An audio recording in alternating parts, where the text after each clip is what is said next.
Le vrai faux, bonjour Géraldine Vosner. Bonjour Patrick, bonjour à tous. Et le grand flou des chiffres de l'antisémitisme. Après l'agression d'un enfant cette semaine parce qu'il portait une kippa, le gouvernement reconnaît la montée d'une nouvelle forme d'antisémitisme, mais on est incapable de la mesurer, dénonce l'ancien maire de Sarcelles, François Pupponi. C'est la communauté juive elle-même qui fait ses propres statistiques. Il n'y a pas, lorsqu'on porte plainte, de case pour dire que c'est un acte antisémite.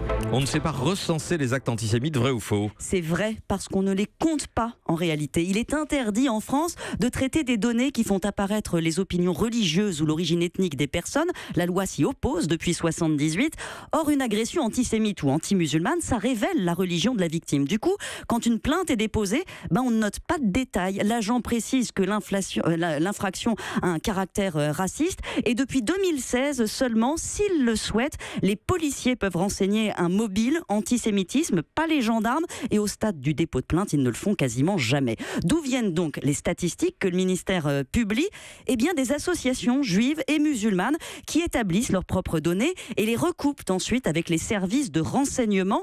Tout ce petit monde se rencontre, compile les plaintes enregistrées, les fait rapporter et les classe entre actes antisémites, anti-musulmans ou autres. C'est très consensuel, mais ça n'a aucune valeur statistique et ça ne décrit même pas la réalité. Ça alors, et on la connaît cette réalité? Non, on n'en a aucune idée. Selon les chiffres publiés cette semaine, il y aurait eu l'an dernier 950 actes haineux, 1128 en 2016, mais je me suis procuré une autre donnée qui émane du service statistique de la sécurité intérieure. En fait, 9500 infractions à caractère raciste ont été entrées dans les logiciels en 2016, donc c'est près de 10 fois plus, et encore on ne parle que des procédures transmises au parquet. Pour compenser cette absence de chiffres, on tente des enquêtes de terrain, mais les établissements scolaires censés rapporter les faits ne le font presque jamais, et l'enquête de victimation que conduit l'INSEE chaque année ne distingue pas les actes antisémites des autres, donc c'est le flou complet. Et quant aux chiffres que publie la justice, on ne peut pas les recouper avec ceux de la police, ce ne sont pas les mêmes logiciels. Donc pour résumer, on ne sait pas combien il y a d'actes,